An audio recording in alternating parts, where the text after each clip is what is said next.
எப்பொருள் யார் யார்வை கேட்பினும் அப்பொருள் மெய்ப்பொருள் காண்பது அறிவு. எப்பொருள் எத்தன்மையாயினும் அப்பொருள் மெய்ப்பொருள் காண்பது அறிவு. பக்கம் 10.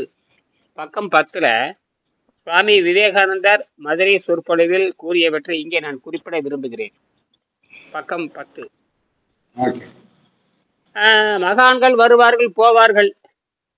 அவர்கள் அந்தந்த காலத்துக்கு தகுந்த மாதிரி ஏதாவது செய்வார்கள். சமுதாயத்தை மாற்றி அமைக்க நல்ல வழியிலும் கடமைகளையும் செலுத்துவார்கள். இத்தகைய நிலை இல்லை என்றால் சமுதாயம் தொடர்ந்து வாழ்வது என்பது முடியாமல் போய்விடும். யாரோ சிலர் வருவாங்க, எல்லாரும் வர மாட்டாங்க. யாரோ சிலர் வருவாங்க, அவங்கவுங்க மாத்திட்டு போவாங்க அப்படின்னு விவேகானந்தர் சொல்றாரு. அப்படியே மதுரையில வந்து பேசுறாரு, தமிழ்நாட்டுக்கு மதுரையில வந்து பேசுறாரு. சாத்தானின் மீது வெற்றி கொண்டவர்கள் எனக்கு தெரிந்தவரை ஆதிசங்கரரும் சித்தர்கள் மட்டுமே. சித்தர்கள் தான் சாத்தானை. நாம சித்தர் வகை சேர்ந்தவங்க. நம்ம ஆதிசங்கர்னு பேசிக்க தேவையில்லை, நம்ம சித்தர் வகை. நம்ம சித்தர்களை தான் பேசுறோம். சித்தம்னா மனதை அடிப்படை கொண்டு பேசுறவங்க, அவ்வளவுதான். அப்ப உபனிஷத்துக்கள், வணக்கம். உபனிஷத்துக்களின் சாரமான பகவத்கீதை உபதேசித்த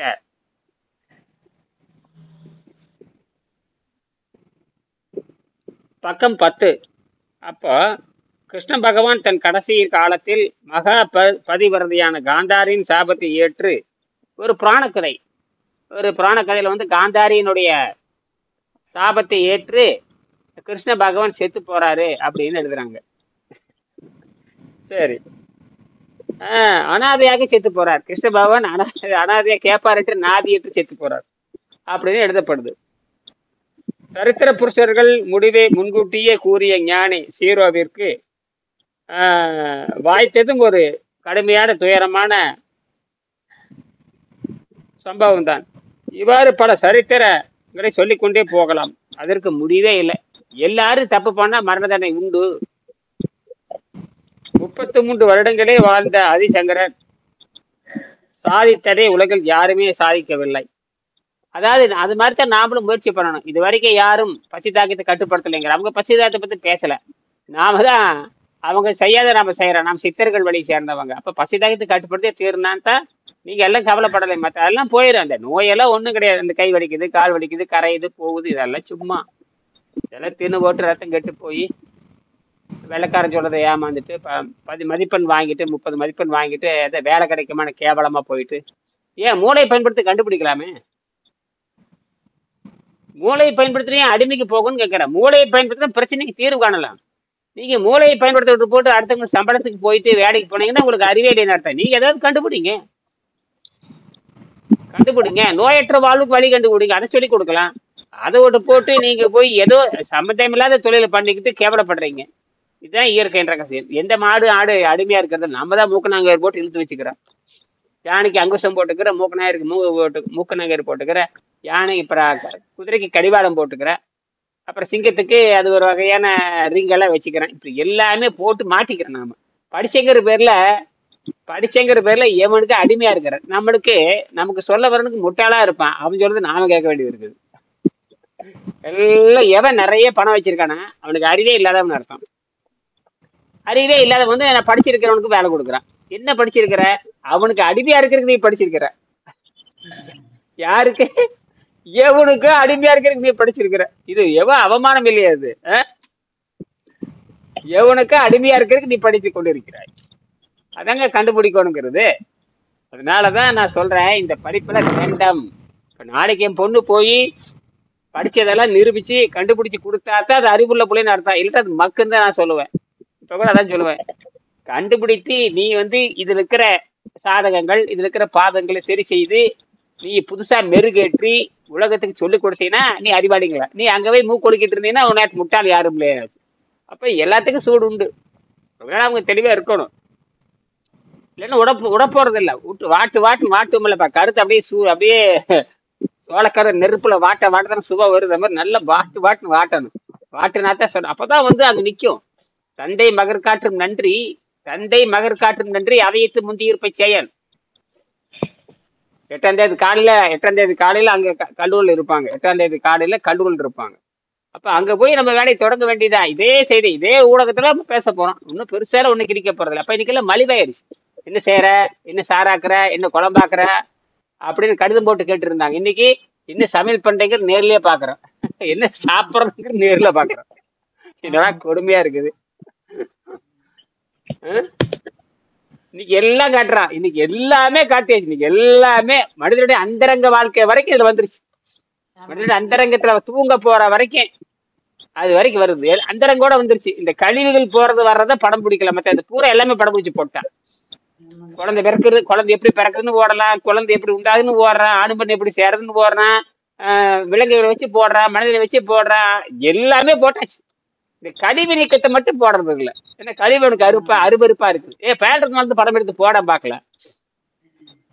அதெல்லாம் சாணி ஓடலாம் போட்ட மனுஷன் சாணி படம் எடுத்து போட பாக்கல. நீ யானை சாணி போடுறது, மாட்டு சாணி போடுற, மனுஷன் சாணி போடுறது படம் எடுத்து காட்டேன். அது மட்டும் ஏன் ஒத்துக்க மாட்டேங்கிறீங்க? அதான் அவ்வளவு அருவருப்பானதுன்னு தெரிஞ்சு போச்சு. மனிதன் அவ்வளவு உயர்ந்தவங்கிறான், அவனுக்கு கழிவு மட்டும் அவ்வளவு அருவருப்புங்கிறான். இதுல இருந்து தெரிஞ்சு போச்சு. அதாவது நாம கழிவை பத்தி பேசுறேன். கழிவு நீக்கம்ங்கிறேன். எப்படி கழிவு நீக்கம்? இப்படித்தான் கழிவு நீக்கம் பண்றேன். சரியா? அப்ப 33 வருடங்களே வாழ்ந்து சாதனை படைத்த ஆதிசங்கரர், அவர் 33 வயசு தான் வாழ்ந்ததுன்னு சொல்றாங்க. யாருக்கு தெரியும்? யாருமே எட்டி பிடித்ததில்லை. தான் வாதத்தில் வென்று தன்னை விட வயதில் மூத்தவர்களையே தன்னுடைய சீடராக்கி கொண்டார். அவர் கண்டு உபதேசத்தை தான் அத்வைதம். அது ஒண்ணுன்னு அர்த்தம். அத்வைதம் ஒண்ணு. அப்ப உங்க நோயை வந்து நீங்க சொல்றீங்க, உங்க நோயை வந்து பலவாரா பார்க்காம ஒன்றாவே பாக்குறது என்னது? அத்வைதம். நீங்க தான் நோய் வந்து பலவாரா சொல்றீங்க. அங்க வலிக்குது, இங்க வலிக்குது, 12 பிரிவா நாம பிரிக்கிறோம், 12 பிரிவா பிரிக்கிறோம், உள்ளுறுப்புகளை பழசா பிரிக்கிறோம், அதுல ஓட்டை, இதுல ஓட்டை, ரத்தத்துல ஓட்டை, அது இதெல்லாம் ஒண்ணும் கிடையாது, எல்லாம் ஒண்ணுதான். அப்ப நோயும் ஒன்றுதான், அப்புறம் பயிற்சியும் ஒண்ணுதான், அவ்வளவுதான். நோயும் ஒன்றுதான், பயிற்சியும் ஒன்றுதான். அந்த அழுகி போன, அந்த கெட்டு போன அந்த நீர் அது மட்டும் வெளியேறி அப்புறம் நீர் உற்பத்தி ஆகாது. தீய நீர், விஷ நீர் உற்பத்தி ஆகாது. அப்புறம் விஷ நீர் உற்பத்தி ஆகாது. அதுதான் உண்மையான இடம். அது யாருக்கும் தெரியல. உண்மையான எடைன்னா யாருக்கும் தெரிய மாட்டேங்குது. தின்னா எடை கூடும், திங்கா முட்டுட்டா எடை குறைஞ்சு நிக்கும். அதுதான் உண்மையான எடை. நீங்க அந்த உண்மையான எடை கண்டுபிடிக்காம புள்ள வாயில போட்டே இருந்தீங்கன்னா என்ன அர்த்தம்? இதுதான் உண்மை. அப்ப உண்மையான எடை கண்டுபிடிக்காத போது நீங்க உண்மையான நோயை கண்டுபிடிக்க முடியாது. உண்மையான நோயை சும்மா எடுத்து பாத்துக்க வேண்டியதுதான். சும்மா எடுத்து ரத்தத்தை இப்படி பாத்துக்க வேண்டியதுதான். அதுல இது அதெல்லாம் ஒண்ணும் கண்டுபிடிக்க முடியாது. உண்மையான இடம் தெரியாத வரைக்கும் இவன் ரத்தத்தை மட்டும் பாத்துட்டு இருப்பான். ரத்தத்தை மீறி ரத்தத்தை பார்ப்பான், சிறுநீரை பார்ப்பான், தின்னுட்டு வா, திங்காம வா, முன்னாட வா, பின்னாடா, இப்படி போட்டோன்னு குழப்பிட்டே இருப்பான். ஏன்னா மருத்துவம் என்பது அது வியாபாரமா மாறி பலாயிரம் ஆண்டு, அதாவது 100, 200, 300, 400 ஆண்டு ஆகி போச்சு. நீங்க சிக்கிட்டீங்கன்னு அவ்வளவுதான். அதை பார்க்கவே கூடாது ஒரு குறிப்பிட்டதுக்கு அப்புறம். ஏன்னா அதுக்கும் ஆரோக்கியத்துக்கு எந்த சம்மந்தம்? அந்த ஆரோக்கியமே இல்லைன்ட்டானே. இப்ப ஆரோக்கியமே இல்லாத இடத்துல போய் நீயே பார்த்துக்கிட்டே இருக்கிற நீ, அது சமாதானப்படுத்துறதுக்கு இந்த உடம்புலாம் நிக்குதா, அதுக்கிட்ட இழுத்துட்டே போற, அதுக்கு 6 மாசம் உடம்ப கரைச்சி உடம்பு நிக்குதான்னு பாக்குறது. உடம்பு நின்றுச்சுன்னா அப்புறம் அவ்வளவுதான். உங்களுக்கு உடம்பு நின்றுச்சு, எந்த பிரச்சனையும் அந்த இல்லை, திருப்தியா ஓடிட்டு இருக்குதா, எந்த தொந்தரவும் இல்ல போகுது, அப்படியே ஓட்டிக்க வேண்டியது வண்டியை. கடை வண்டியை காமாட்சி பண்ணி ஓட்டிக்கிட்டே போயிட்டே இருக்க வேண்டியதுதான். பசி எல்லாமே கட்டுப்பாட்டுக்கு வந்துடணும். எல்லாமே கட்டுப்பாட்டுக்கு வந்துடும். முழுக்க உடலும் கட்டுப்பாடு, மனமும் கட்டுப்பாடு, இயற்கை எல்லாம் கட்டுப்பாட்டுக்கு வந்துடணும். மலைச்சாலை எல்லாமே கட்டுப்பாட்டுக்கு வந்து நிக்கணும். கையில வந்து பிடிக்க அப்பு நின்னுக்கணும். அப்போ உலகத்தை பத்தி, புற உலகத்தை பத்தி எந்த கவலையும் படக்கூடாது. நீங்க உங்களை மட்டுமே தான் கவலைப்படணும். உங்களை மட்டுமே நீங்க சிந்திச்சுட்டு இருந்தா போதுமானது. உங்களை பார்த்து யாராவது கத்துக்க வேண்டியதுதான். அப்படி யாராவது கத்துக்கணும்னா வகுப்புல பள்ளிக்கூடத்துல சேரு, மாவன 1 வருஷம் சேர்றா அப்படின்னு 1 வருஷம் சேர்ந்தேன்னா நோய் நல்லா ஆகும். எல்லாத்துக்கும் லிமிட் 1 வருஷம். 1 வருஷம் சேர்ந்தா நல்லா ஆகும். நீ அங்க மருத்துவத்துல செலவு பண்றது இங்க கொடுத்துரு. அங்க போய் நீ என்ன செலவு பண்றியோ அது அப்படி இங்க கொடுத்துரு, உனக்கு நோய் நல்லா ஆயிடும். அதுக்கப்புறம் நோய் வராது. இப்படித்தான் நாம சொல்லணும். மற்ற மருந்து மாத்திரை எல்லாம் பள்ளிக்கூடத்துக்கு போய் படிக்கிறது எந்த வயசுலயும் கற்றுக்கொள்ளலாம். அதான் பெரிய விஷயமே. எந்த வயசுலயும் கற்றுக்கொள்றதா புத்திசாலித்தனம். என்னால முடியாது, உன்னால முடியாது ஒரு போக வேண்டியதுதான். இப்படித்தான் சொல்லி இந்த தீய சக்தி உள்ள பூந்துக்கும். ஆக அத்வைதம் என்ற சித்தாந்தை சொன்னவர் அத்வைதம் அடுத்தது ஏகம் ஒன்றுன்னு சொன்னவர் ஆதிசங்கர்னு சொல்றாங்க. அவர் சிவபெருமானுடைய அப்படிங்கிறாரு. இயற்கையினுடைய வடிவம் அவ்வளவுதான். அதுல சிவபெருமான் வடிவம் பிரம்ம இதெல்லாம் ஒரு கதைக்காக சொல்லப்படுகிறது. எல்லாமே இயற்கையின் வடிவம் தான். அண்டம் தான் பிண்டம், பிண்டம் தான் அண்டம், பெருசு சிறுசு அவ்வளவுதான். சுருளிமலை சித்தர்கள் மகாவிஷ்ணுவை அது மகாவிஷ்ணுங்கிறான். பூதநாராயணன் அதாவது பூதநாராயணன் பூதம்னு என்ன? பூதம்னா பெருசுன்னு அர்த்தம். நாராயணன் பூதத்துக்கு தலைவன். இப்படி சொல்லிட்டே போயிட்டு இருக்கலாம். பூதநாராயணன் விஷ்ணு எல்லாம் ஒண்ணுதான். எல்லாம் ஒரு மூலத்துல வெவ்வேறு பேர் வச்சுக்கிறானுங்க. ஒரு கண்ணாடிக்கு துண்டுதுனா போட்டா பாருங்க, ஒரே கண்ணாடி பார்த்தீங்கன்னா ஒரு சூரியன் தெரியும். அதே கண்ணாடிய 100 ஒட்டாச்சு பாருங்க, 100 சூரியன் தெரியும். இங்க எல்லாம் சூரியன் ஒண்ணுதான். அப்படித்தான் சூரிய சக்தியை மின்சாரத்தை எடுக்கிறானுங்க. சூரியன் ஒண்ணுதான். அது ஒரு கரண்ட் வச்சு அடிப்பான், அது 1 வோல்ட் வரும். அதே கண்ணாடிய 100 உடைச்சு தனித்தனியா வைப்பான், 100 வோல்ட்டா மாறிடுது. எத்தனை வோல்ட்? அதுதான் நான் பண்ணியிருக்கேன். 1 ml வச்சா 1 வோல்ட், 100 ml வச்சா 100 வோல்ட். அதே 100 ml வச்சாலும் 1 வோல்ட் தான் வருது. அதே 100 ml ஒவ்வொரு வோல்ட்டா ஒவ்வொரு ml பிரிச்சோம்னா 100 ml-க்கு 100 குழாய் வச்சு ஒவ்வொன்றையும் ஒவ்வொரு ml வச்சோம்னா அது 100 வோல்ட்டா மாறுது. அப்ப தெரியுது நீ எந்த அளவுக்கு சிறுசா வைக்கிறையோ ஒவ்வொன்றையும் 1 வோல்ட் வரும். அப்ப ரொம்ப நாள் ஆச்சு இது புரிஞ்சுக்கிறது. அப்படின்னா உள்ள அந்த 1 ml தண்ணியில கணக்கு போட்டு பார்த்தா பல கோடி கோடி கோடி ஹைட்ரஜன் அணுக்கு இருக்குது. பல கோடி, ட்ரில்லியன் ட்ரில்லியன் ட்ரில்லியன். 6.6 பெருக்கல் 10 22ன்னு போடுறான் அந்த கணக்கு போட்டான். அதாவது 1 கிராம் தண்ணியில இத்தனை கோடி அணுக்கள் உள்ள இருக்கு. சரி, அந்த அத்தனை கோடி அணுவில ஒரு அணு எடுத்தோம்னா எவ்வளோடா சக்தின்னு பார்த்தா 1 வோல்ட். அந்த ஒரு அணுவுல பல கோடி அணுக்கள்ல 1 வோல்ட்டினுடைய சக்தியோடனா அப்ப பல கோடி பெருக்கப்பட்டு எத்தனை கோடி ட்ரில்லியன் ஒரு சொட்டு தண்ணியில் இருக்கு தெரியுங்களா? நினைச்சு கூட பார்க்க முடியாது. அதை நான் எழுதினேன் இன்னைக்கு. ஏயா 1 ml தண்ணியில இருந்து எப்படியே 1 வாரம் மின்சாரம் வரும்னு கேட்டா அதுக்கு பதில் என்ன தெரியுமா இருக்கான்? 1 கிராம் தண்ணியில இருந்து தொடர்ந்து 1 வாரத்துக்கு மின்சாரம் வந்துகிட்டே இருக்கு. அப்புறம் அந்த வெப்பத்தினாலும் அதிர்ச்சினாலும் ஹைட்ரஜன் பெரியதுனால ஹைட்ரஜன் பிரிஞ்சு போகுது, ஆக்சிஜனும் பிரிஞ்சு போகுது, மின்சாரம் வெளியே வருது. இந்த சேதாரத்தினால அந்த 1 வாரம் தாக்கு பிடிக்குது. அதெல்லாம் அது உறக்கம் இருக்கட்டும். அப்படின்னா 1 கிராம் தண்ணியில எத்தனை மாலிகூல் எத்தனை மூலக்கூறு கேட்டீங்களா? 1 போட்டு 22 சைபர் போட்டுக்கணும். என்னது? 1 போட்டு 22 சைபர். இந்த அளவுக்கு உள்ள அணுக்கள் இருக்குதுங்கிறா. சரி, அந்த ஒரு அணுடைய மின்சாரம் தெரியுமா? 1 வோல்ட். 1 வோல்ட் பெருக்கள் 1 வோல்ட் பெருக்கள் 22 சைபர் போட்ட 1 போட்டு அத்தனை வோல்ட் மின்சாரம் 1 கிராம் இருக்கு. இப்ப முடியுதா முன்னால? இல்லைங்க. இதுதாங்க உண்மை. அதனாலதான் தொடர்ந்து அது தெரிஞ்சுக்கிட்டே இருக்கு. ஏன்னா விஞ்ஞானம் தான் சொல்லுது 1 கிராம் தண்ணியில இத்தனை கோடி வோல்ட் உள்ள மறைஞ்சிருக்கு. இதுதான் இயற்கை என்ன பண்ணுதுன்னா 1 கிராம் தண்ணியில சுருக்கி இத்தனை ஆற்றல் வச்சிருக்குது. 1 கிராம் தண்ணியில இயற்கை சுருக்கி அதுக்குள்ள வச்சிருக்குது. எப்ப வச்சது, யாரு தொடங்கினாங்க, அதெல்லாம் தெரியாது. நானும் யோசிச்சுட்டே தான் இருந்தேன். இப்ப அதுக்கு பதில் எழுதியிருக்கேன். எப்படிடா இந்த மின்சாரம் வருதுன்னா 1 கிராம் தண்ணியில இத்தனை கோடி அணுக்கள் இருக்குது. ஒரு அணுவினுடைய வெளிப்பாடு 1 வோல்ட்னு. அப்ப எத்தனை கோடி இருக்கு, எத்தனை கோடி அணுக்கள் இருக்குது, அத்தனை கோடி பெருக்கிது. 100 இருந்தா 100 வோல்ட், 1000 இருந்தா 1000 வோல்ட், 1 லட்சம் இருந்தா லட்சம் வோல்ட். இத்தனை 1 கிராம் தண்ணி இத்தனை கோடி இத்தனை லட்சம் வோல்ட் உள்ள மறைஞ்சிருக்குது. அதனால தொடர்ந்து அது மின்சாரத்தை கொடுத்துக்கிட்டே இருக்கு. அது மட்டும் இல்ல, பூமி அதிர்றப்போ அந்த அதிர்ச்சி பூமி இந்த தண்ணி அதிர்ந்துட்டே இருக்குது. என்னன்னு காரணம் கேட்டீங்கன்னா பூமி அதிர்கிறது. ஒரு நாளைக்கு 1 லட்சம் தடவை அதிருதுங்கிறான். நம்ம புரிஞ்சு கொள்ள முடியாது. ஒரு நாளைக்கு 1 லட்சம் தடவை பூமி அதிருதுங்கிறான். சரிங்களா?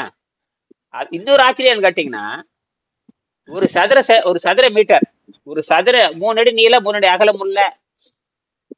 அகலமுள்ள பரப்பில் நின்று இருந்தீங்கன்னா உங்க தலை மேல காற்று எடுத்து எவ்வளவு தெரியுமா? உங்க தலை மேல ஏர் பிரஷர் எவ்வளவு தெரியுமா? 10 டன்னு. உங்களால சம்பளம் நம்ப முடியுதா? 10 டன்னு உங்க தலை மேல. ஆமா, முடியாது. இந்த மாதிரி எத்தனை கோடி உயரம் இருக்குது பாருங்க. 10 கிலோமீட்டர் உயரத்துக்கு ஒரு சதுர மீட்டருக்கு உங்க தலை மேல அத்தனை அடுக்கு காத்து மேல உட்காந்து இருக்குது. அத்தனை கோடி லட்சம் டன்னு தலையை அழுத்திட்டு இருக்குது. அதெல்லாம் உன்னால உணர முடியாது. என்ன ஆச்சரியம் பாருங்களேன். அப்ப நீங்க எதுக்குள்ள உட்காந்துருக்கிறீங்க? தண்ணிக்குள்ள மீன் இருக்கிற மாதிரி நீங்க காற்றுக்குள்ள நீங்க உட்காந்துருக்கிறீங்க. தண்ணிக்குள்ளேயும் பல லட்சம் கோடி டன் அந்த மீன் அழுத்துக்கிட்டே இருக்கு, மீன் சாகிறது இல்ல. அதே மாதிரி நீங்க காற்றுங்கிற கடல் உட்கார்ந்து இருக்கிறீங்க, உங்க தலை மேல பல கோடிக்கணக்கான டன் அழுத்துக்கிட்டு இருக்கு, நீங்க சாகிறது இல்ல. ஆனா ஏதோ ஒரு நோய் வந்துட மட்டும் படாத பாடு படுறீங்க. இதுதான் இயற்கையோட ரகசியம். ஒரே கப்பல், நீர்மூழ்கி கப்பல் இருக்கு இல்லையா, தண்ணிக்குள்ள போகும். குறிப்பிட்ட ஆழத்துக்கு மேல போச்சுன்னா அது வெடிச்சு செதையிரும். குறிப்பிட்ட ஆளுக்கு மேல போச்சுன்னா வெடிச்சு செதையிரும், போகாது. அது தெரியும், அதுக்கு மேல போக முடியாது. அவ்வளவு இரும்பு, பயங்கர இரும்பு. அப்புறம் டைட்டானியம் என்னமோ போடுறானுங்க. என்ன பண்ணாலும் குறிப்பிட்ட ஆளுக்கு மேல போக முடியாது. ஆனால் கண்ணாடி மாதிரி இருக்கிற கண்ணாடி மீன்கள் இருக்குது பாத்தீங்கன்னா, பெருவல் ஆழத்துக்கு தான் இருக்கு, தெச்சோடு தான் இருக்கு. அந்த கண்ணாடி மீன் அது 12 கிலோமீட்டர் ஆழத்துக்கு போகுது. எத்தனை கிலோமீட்டர்? அங்க போய் சாகிறது இல்லைங்க. இத்தாச்சியோட கப்பல் கண்டுபிடிக்கிற அது 1 கிலோமீட்டர் போனா வெடிச்சு செதறிடுங்கிறான். ஒரு பெருவிரல் நீளமுள்ள அகல ஒரு மில்லி ஒரு பேப்பர் திக்னஸ் இருக்கிற கண்ணாடி மீன் 12 கிலோமீட்டர் ஆழத்துக்கு போயிட்டு கீழே போயிட்டு மேல வருது. அது அந்த அழுத்தத்தை தாங்குனா உள்ள இயற்கை அவ்வளவு அழுத்தம் தாங்குறது, ப்ரெஷர் உள்ள தாங்குற அளவுக்கு உள்ள மெக்கானிசம் இருக்குது. அடாடாடா, இயற்கையின் ரகசியத்தை கண்டே பிடிக்க முடியாது. இயற்கையின் ரகசியத்தை நீங்க யோசிச்சு பாருங்க. நீங்க யோசிச்சு பாருங்க, ஒரு எவ்வளவு ஒரு பிரம்மாண்டமான கப்பல், எவ்வளவு ஒரு பிரம்மாண்டமான கப்பல் உள்ள 500 பேர் 1000 பேர் உள்ள உட்கார்ந்து இருக்கிறான். இந்த நீர்மூழ்கி கப்பல் குறிப்பிட்ட வயசுக்கு மேல போக முடியாது. ஆழத்துக்கு மேல போச்சுன்னா வெடிச்சு செத்துறியது. எத்தனையோ வெடிச்சு செத்துருக்க ஜப்பான், ரஷ்யாக்கார எத்தனையோ கப்பல் உள்ள வெடிச்சு அப்படி ஜலஜா மாதிரி கண்டே பிடிக்க முடியாது. அவ்வளவுதான். வெடிச்சிருச்சுன்னா அப்படியே போயிரு, எங்க போச்சு எங்க போகுது யாருக்குமே தெரியாது. அவ்வளவுதான். அந்த மாதிரி ரஷ்யா கப்பல் நிறைய முழுகி இருக்கு. எதுக்கு சொல்றேன்னா, ஆனா அதை விட லட்சம் மடங்கு கம்மியா இருக்க ஒரு சின்ன மீன் 12 கிலோமீட்டர் ஆழத்துக்கு கீழே போயிட்டு மேல வருது. அதிகபட்சமா கடலுடைய ஆழமே 12 கிலோமீட்டர் தான். அதிகபட்சமா கடலுடைய ஆழமே 12 கிலோமீட்டர் தான். ஆனால் பூமியோட ஆழம் எவ்வளவு தெரியுமா? 5000 கிலோமீட்டர் ஆழம் பூமியோடைய ஆழம். அது ஆரம்பாங்க. அப்படியே லேசா பொழந்துச்சுன்னா இந்த 10 கிலோமீட்டர் ஆழம் உள்ள தண்ணீர் டயன்னு உள்ள போயிரு. நம்ம என்ன நினைச்சிருக்கோம் தெரியுமா? பூமி மேல தண்ணி ஒட்டிட்டு இருக்கிறதுனால கடல் தான் பெருசுன்னு நினைக்கிறோம். அது அடிப்படையிலேயே தப்பு. கடல் பெருசு இல்ல, பூமி தான் பெருசு. என்னது? ஒரு பலூன் இருக்குது, எங்க யாராவது தாளிக்கிறாங்க. ஒரு பலூன் இருக்குது, பலூன் ஊதிட்டு ஒரு வால் வச்சு அமுக்குங்க, அமுக்கிட்டீங்கன்னா சுத்தி தண்ணி ஒட்டிட்டு இருக்கும். நீங்க நினைக்கிறீங்க ஓரமா தண்ணி பலூன் பூரா தண்ணி நின்று இருக்குமா? ஒரு தண்ணி நிறைய நினைச்சிட்டு இருக்கிறீங்க. ஆனா உள்ள வெற்றிடம் இருக்குது பூமிக்குள்ள. அது பொழந்துச்சுன்னா மொத்த தண்ணி உள்ள பூந்துரும், டாயின்னு உள்ள பூந்துரும். அதே மாதிரிதான் பூமிக்கு மேல வெறும் 10 கிலோமீட்டர் உயரத்துக்கு தான் தண்ணி நிக்குது. ஆனா பூமியினுடைய ஆழம் 5000 கிலோமீட்டர் ஆழம். இப்படி பொழந்துச்சுன்னா மொத்த தண்ணி உள்ள போயிடும். இப்படித்தான் நிலாவுல காணா போயிடுச்சு, இப்படித்தான் செவ்வாயில காணா போச்சு. இப்ப என்ன சொல்றானுங்க? செவ்வாயில பனித்துளி இருக்கு பூமிக்கு, அதுக்குள்ள செவ்வாய் நிலத்துக்குள்ள நிலா நிலத்துக்குள்ள தண்ணி இருக்குதுங்க. அப்படி என்ன, ஒரு காலத்துல தண்ணி இருந்திருக்கிறது, ஒரு காலத்துல இதே நிலைதான் பூமிக்கு வரும். அப்ப இந்த பிரம்மா விஷ்ணு அப்புறம் யாருங்க இவனுக்குள்ள பார்வதி பரமசி இவனுக்குள்ள இந்த கதாபாத்திரம் இங்க வேலையே இல்லை. இது நடந்தே தீரும். நாளைக்கோ நாளானிக்கோ 1000 ஆண்டோ 10,000 ஆண்டோ 1 கோடி ஆண்டோ தெரியாது, ஆனா நடந்தே தீரும். இது இயற்கையின் ரகசியம். அப்ப எல்லா மதங்களும் இருக்காது. இந்தியாவில் மதமே இருக்கு. உலகத்துல மதம் சாதி எல்லாம் அழிந்து நாசமா போகும். இது போயே தீரும், அழிந்தே தீர வேண்டும். இதெல்லாம் எல்லாமே அழிஞ்சிரும், சந்தேகமே கிடையாது. அழியாத ஒன்னே ஒண்ணு உயிர் தான். உயிரும் ஆகாயம் மட்டும்தான் அழியாது. ஏன்னா உயிருங்கிறது ஒரு வகை எலக்ட்ரான், உயிருங்கிறது ஒரு ஒளி துகள். இப்ப உயிர் இருக்கே என்ன தெரியுமா? ஒளி துகள். ஒளி துகள், ஒளி ஒளி இப்படி கண்ணு ஒளி போது பாருங்க, அந்த ஒளி துகள் தான் உயிர். இந்த ஒளி துகள் இயற்கையோட கலந்துரும். இதை யாரும் அழிக்கவே முடியாது. இததான் உயிருக்கு அழிவில்லை, ஆன்மாவுக்கு அழிவில்லைன்னு சொல்ற மாதிரி இந்த பொருளைத்தான் அப்படி சொல்றானுங்க. உயிருங்கிறது ஒரு எலக்ட்ரான், லைட் பார்ட்டிகல், நம்பவே முடியாது. இதெல்லாம் சூட்சமா புரிஞ்சுக்கிட்டுனா உயிருக்கு அழிவில்லை. உயிருக்கு அழிவில்லை என்ன தெரியுமா அர்த்தம்? அந்த அணுவுக்கு அழிவில்லைன்னு அர்த்தம். என்னது? உயிர் அணுவுக்கு அழிவில்லை, அது இயற்கையோட கலந்து விடுகிறது. நீ பல கற்பனையோட இருந்துட்டே இருந்தீங்கன்னா இங்க பேய் மாதிரி சுத்திட்டு பூமியிலே சுத்திட்டு இருக்க வேண்டியதுதான். சுத்தி சுத்தி நாசமா போக வேண்டியதுதான். உங்களை யாரும் மதிக்க மாட்டாங்க. எங்க போய் சேருவ? அது தீய சக்தியில போய் சேர்ந்துக்கும். அந்த எலக்ட்ரானோட அது போய் சேர்ந்துக்கும். நெகட்டிவோட அந்த அது வெளி வந்து நெகட்டிவ், அதாவது தீய நெகட்டிவ் இருக்கு பார்த்தீங்க, நெகட்டிவ்ல போய் சேர்ந்துக்கும். நம்மள பாசிட்டிவ்ல போய் சேர்ந்துக்குவோம். நம்ம குழுல பாசிட்டிவ்ல சேர்ந்துக்கிட்டு அப்படி சுத்திட்டு இருக்கோம். அதுக்கு நெகட்டிவ்ல சேர்ந்துட்டு அது சுத்திட்டு இருக்கு. நமக்கு மோட்சம் கொண்டு அதுக்கு மோட்சமே கிடையாது. மோட்சம்னா விடுதலை. காப்பி மேல இட்லி மேல ஆசை வச்சிருந்தா இங்கேயே பூந்துக்கிட்டு இங்கேயே சுழண்டுகிட்டு கிடக்க வேண்டியதானுங்க. ஓ ஆமா, இங்கேயே குழந்துட்டு இப்படியே எத்தனை ஜென்மமாகன்னு யாருக்கும் தெரியாது. செத்தும் போயிருவீங்க, அந்த ஆவி விடுதலையும் பெறாது, சுத்திட்டே இருக்குங்கிறான். எப்ப மாறு என்ன ஒன்னும் தெரியல. உடம்பு விட்டு அது போயிடுச்சுன்னா அவ்வளவுதான். அது என்ன ஆகு, எவ்வளவு ஒரு கற்பனை தான். 3Dங்கிறான் 4D. நம்ம உயிர் வந்து 3D, உடம்பு வந்து 3D 3 பரிமாணம். இந்த சாவுக்கு விட 4 பரிமாணம், அப்புறம் 5 6 இப்படி போயிட்டே இருக்கும். உண்மையாலுமே அது 4Dயா மாறிடும், 4வது டைமென்ஷனுக்கு போயிடும், நம்ம பார்க்க முடியாது. ஆனால் உணரத்தான் முடியுமே தவிர கண்ணால் பார்க்க முடியாது. கண்ணால பார்க்கறது நீள அகல உயரம். நீளத்தை பார்க்கலாம், அகலத்தை பார்க்கல, உயரத்தை பார்க்கலாம். இந்த 3 தவிர நாம என்ன பண்ண முடியாது, பார்க்க முடியாது. புரியுதா? இந்த உயிர் எவ்வளவு பொக்கிஷமுங்க. இதை இப்பவே புடிச்சுக்கிட்டு பாத்துக்கிட்டாத்தான் ஆகுங்க, இல்லையா விட்டா பறந்துருங்க. அவ்வளவுதான், முடிஞ்சதே. கோயில் சங்குதான் அவ்வளவு. அதோட கெட்டியா புடிச்சிட்டு அரையும் குறையுமே செஞ்சாலுமே நீங்க உயிர் வாழ்ந்து விடலாம். இதுதான் இவ்வளவு பெரிய ரகசியம் இருக்குது. அதான் சொல்ற பாருங்களா, ஒரு மீனுக்கு தாங்குற சக்தி அதே மாதிரி நமக்கு இருக்குது. அது கடலுக்குள்ள வாழுது, தண்ணிக்குள்ள வாழுது. அது வந்து அவ்வளவு அழுத்தத்தை தாங்கிட்டு வாழுது. நம்ம காற்றுக்குள்ள வாடுற, நம்ம தலைக்கு மேல பழல் சென்டன்னு அமுத்திட்டு இருக்குது. நம்ம உள்ளேயும் அழுத்தம் இருக்குது, வெளியே அழுத்தம் இருக்குது, சமமாயிக்குது. உள்ளே ப்ரெஷர் இருக்குது, ரத்தோட்ட அழுத்தம் இருக்குது, ரத்தோட்ட விரிஞ்சு சுருக்குது. பம்பு பாருங்க, அந்த நுரையல் வந்து பம்பு மாதிரி வேலை செஞ்சுட்டே இருக்குது பாருங்க. டாயிங் டாயிங் டாயிங் இப்படி விரிஞ்சு விரிஞ்சு இரவு பகல் 24 மணி நேரம் நம்மளை கேட்காம இயங்கிக் கொண்டேதான் இருக்கிறது. பிறந்ததுல இருந்து மவனை கண்ணை மூடுற வரைக்கும் தொடர்ந்து இயங்கிட்டே தான் இருக்குது. என்ன ஆச்சரியம் பாருங்க. அப்ப அந்த அழுத்தம் தொடர்ந்து ஓடிக்கொண்டே, அப்ப வெளியே இருக்கிற அழுத்தம் உள்ள இருக்கிறது சமமா இருக்கணும். என்னது, வெளியே இருக்கிற காற்று அழுத்தமும் உள்ள இருக்கிற காற்றும் சமமா இருக்கணும், பேலன்ஸ் பண்ணணும். இது 10 கிலோன்னு இது 10 கிலோ இருக்கணும். இதுல மாறிச்சுன்னா நோய் வந்துடும். இதுல மாறிச்சுன்னா நோய், அதான் நோய். இதெல்லாம் நுட்பமா பார்க்கணும். சரியா, முடிச்சுக்கலாம். சுருளிமலை சித்தர்கள் மகாவிஷ்ணுவே தனது பூதநாரனாக காவலுக்கு நிறுத்தி தங்கள் ஆராய்ச்சியில் ஈடுபட்டார்கள். நாம் இதை ஆராய்ச்சி பண்றோம், உடம்பை பத்தி நம்ம ஆராய்ச்சி பண்றோம். எல்லா சித்தர்களும் ஆராய்ச்சி பண்ணா உடம்பை பத்தி நீங்க உங்க பழக்க வழக்கத்தை நீங்க தான் ஆராய்ச்சி பண்றீங்க. நீங்க ஆராய்ச்சி பண்ண உடம்பு எப்படி மாறுதுன்னு கண்டுபிடிக்கலாம், சொல்லலாம். பாரு எனக்கு இப்படி இருந்தது அப்படின்னு சொல்லலாம். ஆனா முடிவெடுக்கிறது நீங்க தான். முடிவெடுக்கிறது நீங்க தான் முடிவெடுக்கணும். நீங்க தான் முடிவெடுக்கணும். எப்ப வாய்ப்பு கிடைக்கிறது அப்பப்ப நீர் பயிற்சி போட்டு போட்டு கரைச்சி உண்மையான எடையை கண்டுபிடிக்கணும். கண்டுபிடிக்க போயிட்டே இருக்க வேண்டியதுதான். உண்மையான எடையை கண்டுபிடிச்சிட்டா அப்புறம் அவ்வளவுதான், வேற எந்த தேவையில்லை. கொல்லிமலை சித்தர்கள் வேறு உபாயத்தை பயன்படுத்தினார்கள், உபாயத்தை கையாண்டார்கள். காளியின் அம்சமான கொல்லிப்பாவையும் சிவபெருமனின் அம்சமான கருப்பண்ண சாமியையும் காவலுக்கு, அது ஒரு முன்னிலை வச்சுட்டு செய்யறது. அதாவது ஆசிரியருக்கு பதிலாக ஒரு கடவுள் வச்சுக்கிறது, ஒரு உருவத்தை வச்சுக்கிறது. அது ஒரு கற்பனை பண்றது, முன்னிலை. இவங்கெல்லாம் இருக்கிறாங்க அப்படின்னு இருந்துட்டு நமக்குள்ள ஒரு கட்டுப்பாடு போட்டுக்க. வாத்தியார் இருந்தா பசங்க சொன்னபடி கேட்கற மாதிரி. பள்ளிக்கூடத்துல வாத்தியார் இருந்தா வாத்தியார் வந்துட்டா டக்குன்னு அப்படின்னு நின்றுக்குவானுங்க. அது வரைக்கும் கண்டபடி ஆடுவானுங்க. வாத்தியார் வரான்னு தெரிஞ்சோடனே இல்ல நேரம் நின்றுக்கும், ஒரே மாதிரி. அதே மாதிரிதான் இவங்க என்ன பண்ணிட்டாங்கன்னா ஒரு உருவத்தை முன்னாடி வைக்கிறாங்க. அது இருந்தா நம்மளை கவனிக்குது அப்படின்னு இவங்களுக்கு ஒரு கட்டுப்பாடு போட்டுக்கிறாங்க. அதுதான் தெய்வம் தெய்வம் சொல்லிட்டு இவனுக்கு பூசை பண்றது. சரிங்களா? அப்படி பார்த்தா உங்க மனதை நீங்க சாட்சியா வச்சுக்க வேண்டியதுதான். உங்க மனம் தான் கடவுள், உங்க மனம் தான் முன்னிலை. நீங்க அதுக்குள்ள எடுத்து, இப்ப அறிவு இருக்கு, மனம் இருக்கு, ஏதோ ஒண்ணு வச்சுக்க வேண்டியதுதான். அல்லது ஆசிரியர் சொல்றதை கேளு. அதுக்குதான் வகுப்புக்கு வாங்க விடாம அட்டிக்கிறது. வாங்க வாங்க வாங்க வாங்க, திருப்பி திருப்பி திருப்பி திருப்பி உங்க ரெடி ஆகி நீங்க அடுத்தவனுக்கு சொல்ற அளவுக்கு தயாராகிற அளவுக்கு நான் தயார் பண்ணணும் உங்களை.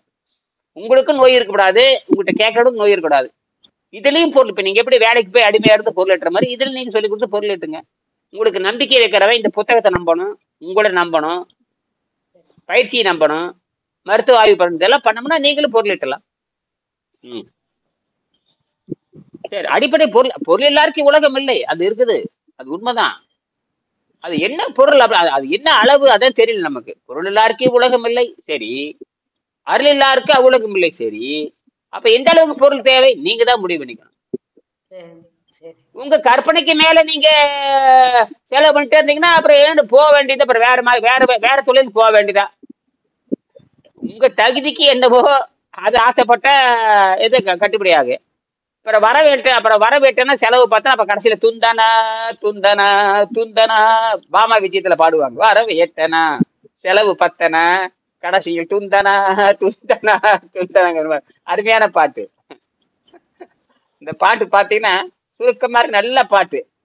டி.எஸ். பாலையா, நாகேஷ், முத்துராம, நல்லா இருக்கு அந்த பாட்டு. அந்த வேணா அந்த படத்தை பாருங்க, ரொம்ப அற்புதமா சொல்லுவா. உனக்கு தகுதிக்கு, உன்னை தகுதிக்கு மேல வாடகை சோபா 20 ரூபாய், விலைக்கு வாங்கினா 30,000 ரூபாம்பா. அட அப்பெல்லாம் அந்த சோபாலாம் வந்து அந்த காலத்துல சோபால வந்து வாடகை வாங்கி போட்டுக்குவாங்க. இப்ப நம்ம திருமண மேடல் பண்ற மாதிரி தான் எல்லாம் கூத்து பண்றதா. இந்த மாதிரி அந்த மாதிரி காணா போச்சுன்னா எல்லாம் முடிஞ்சு போச்சு. கடன் வாங்கிட்டு வர்றீங்க, கைமாத்து வாங்கிட்டு வர்றீங்க, அது எதாவது காணா போச்சுன்னா போச்சா, அது என்ன வேலை போச்சு. இதெல்லாம் இந்த கதையில வரும், அந்த பாட்டுல வரும். இந்த வர வெட்டின செல வெட்டின. அப்புறம் யானையும் பூனை பத்தி ஒரு பாட்டு வரும். யானையை போல யானையை போல தீனி தின்னா பூனையை உருப்படுமான்னு கேக்குறேன். யானை வந்து பெருசா அது திங்கும், நீ அந்த மாதிரி தின்னா தாங்குவியான்னு கேக்குது. யானையை போல பூனையை தின்னாலும் ஜீரணமாகாது தம்பி, ஜீரணமாகாது. யானையை போல தீன் தின்னா, யானையை போல பூனை தின்னுச்சுன்னா ஜீரணமாகுமா? அதைத்தான் சொல்றான். யானை நிறைய தின்னு அது ஜீரணம் பண்ணிக்குது. நீ யானை நினைச்சிட்டு பூனை தின்னுச்சுன்னா ஜீரணம் ஆகுமா? நீ என்ன பண்ற, அடுத்தவனை பார்த்தே திங்கிற. என்னது,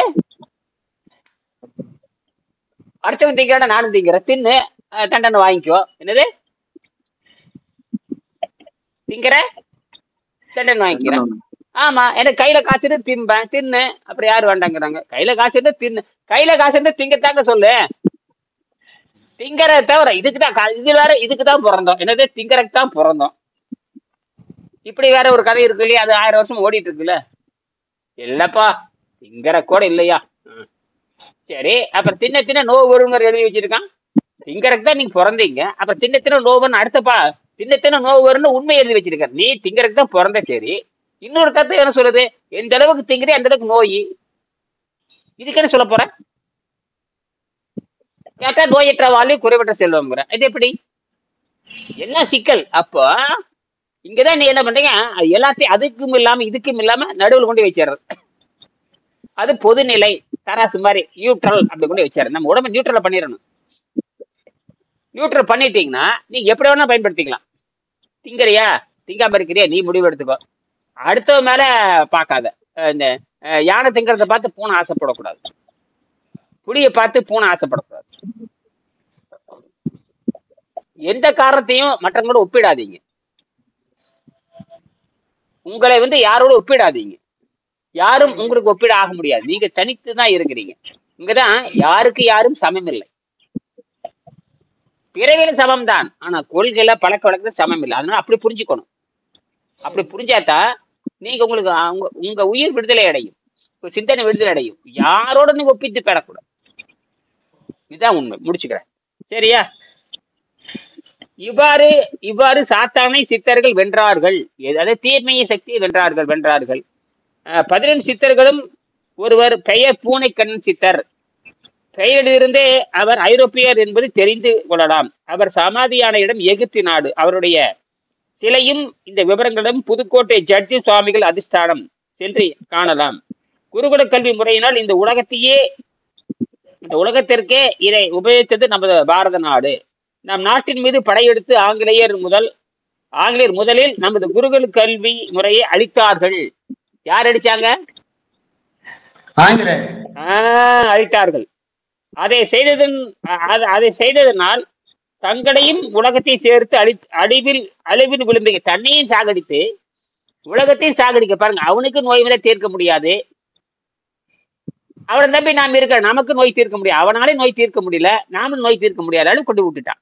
இப்ப நாம என்ன பண்றோம், அந்த வெள்ளைக்காரனுக்கு சவால் விடுறோம். பாடுறடே, எங்க நோய் நான் குணமாக்குறேன் பாடுற அப்படின்னு.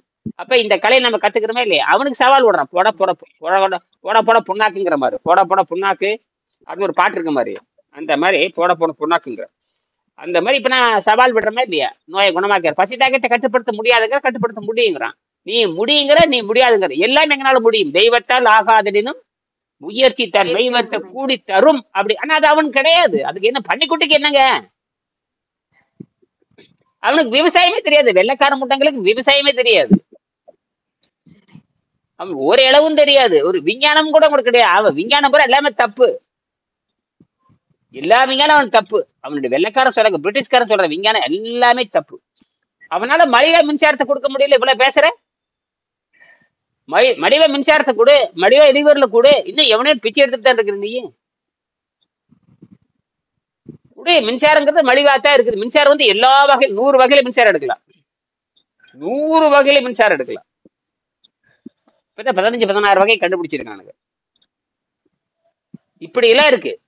இப்ப என்னென்னமோ இருக்கு. இன்னும் நான் சொல்ற பாருங்க, அந்த அந்த மண்ணு, சுடு மண்ணு, அந்த செங்கல் மாதிரி பண்ணி தண்ணிக்கலை போட்டோம்னா அதுல இருந்து மின்சாரம் வருது, அதுல இருந்து ஹைட்ரஜன் வருது. பாருங்க, அதெல்லாம் இன்னும் 10 வருஷத்துல வந்துடும். அதெல்லாம் நிரூபிச்சிட்டோம்னு வந்துடும். கல்லூரியில பேசி எல்லாமே போற இடத்துக்கு போகணும். கல்லூரிக்கு போக எதுவும் நடக்காது. கல்லூரிக்கு போய் நிரூபிக்காம எதுவும் நடக்காது. என்னதான் வாயில பேசினாலும் ஒண்ணும் நடக்காது. சரியா? முடிச்சுக்கலாம். கடைசி இன்னும் 2 நிமிஷத்துல முடிச்சுக்க போறேன். ஆக இவ்வாறு சாத்தானை சித்தர்கள் வென்றார்கள். 11 சித்தர்கள் ஒருவரான பூனிக்கன் சித்தரும் பெயரிலிருந்தே அவர் ஐரோப்பியர் என்பதை தெரிந்து கொள்ளலாம். அவர் சமாதான இடம் எகிப்து நாடு. அவருடைய சிலையும் இந்த விவரங்களையும் புதுக்கோட்டை ஜட்ஜு சுவாமிகள் அதிஷ்டானத்தில் சென்று காணலாம். குருகுல கல்வி முறையினால் இந்த உலகத்திற்கே இது உபதேசித்தது நமது பாரத நாடு. நம் நாட்டின் மீது படையெடுத்த ஆங்கிலேயர் முதலில் நமது குருகுல கல்வியை முறையை அடித்தார்கள். அதை செய்ததினால் தங்களையும் உலகத்தின் சேர்த்து அழிவின் விளிம்பிற்கே கொண்டு சென்றிருக்கிறார்கள். மக்கள் இதை உணர்ந்து திருந்த வேண்டும் என்பதை முக்கியமான ஒரு நோக்கமாக வைத்து இந்த புத்தகம் எழுதப்படுகிறது. மீண்டும் இதை பத்தி அடுத்தது பேசலாம். ஏதோ சந்தேகம் இருந்தா கேட்கலாம்.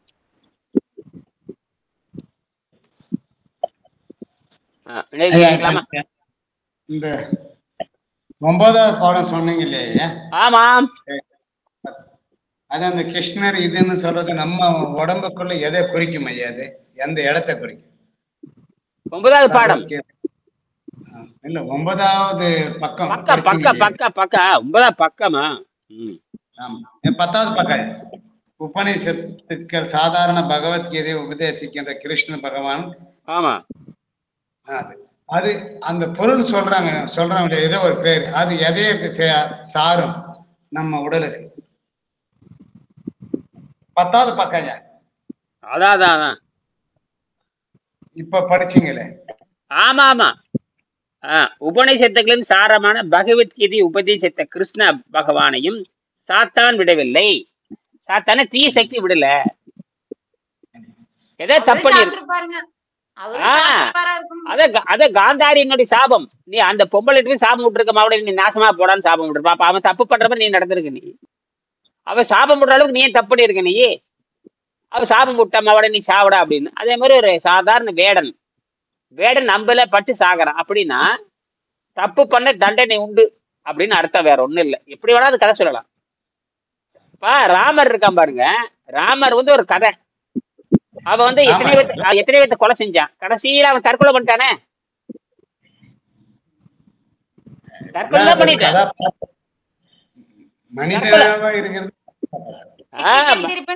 நெற்றிக்கன் திருப்பினும் குற்றம் குற்றமே. யார் செஞ்சாலும் தப்பு தப்பு தானுங்க.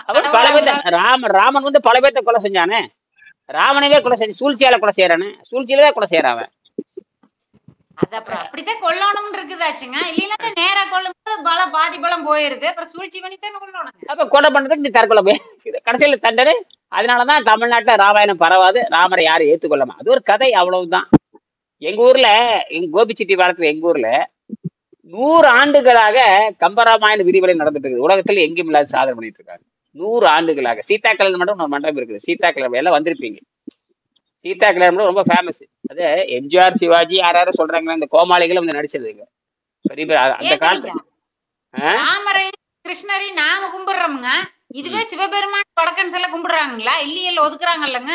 ஆமா, நாம தான் எல்லா தெய்வமும் ஒண்ணுங்கிறோம். அவங்க வந்து நம்ம சிவபெருமான ஏத்துக்க மாட்டேங்கிறாங்களே. ஆமா ஆமா ஆமா ஆமா ஆமா ஆமா ஆமா. அப்படித்தான். இதுக்குதான் அந்த பேதம். அதெல்லாம் இந்த மனதுக்குள்ள உண்டாக்குற பேதம். அந்த குருகுல கல்வி அழிஞ்சு போச்சு. எல்லாம் ஒண்ணுதான், மனித உயிர் தான் ஒண்ணு அப்படின்னு சொல்லாம இதெல்லாம் வியாபார ரீதியாக சொல்லப்பட்டது. வணிக ரீதியாக மடையனாக்குறதுக்காக கொள்ளையர்கள், திருடர்களால், பக்தி மார்க்க திருடர்களால் சொல்லப்பட்டது. சரியா? அவ்வளவுதான் விஷயம். சரியா? மீண்டும் காலையில் 4:30 மணிக்கு சந்திப்போம். நன்றி.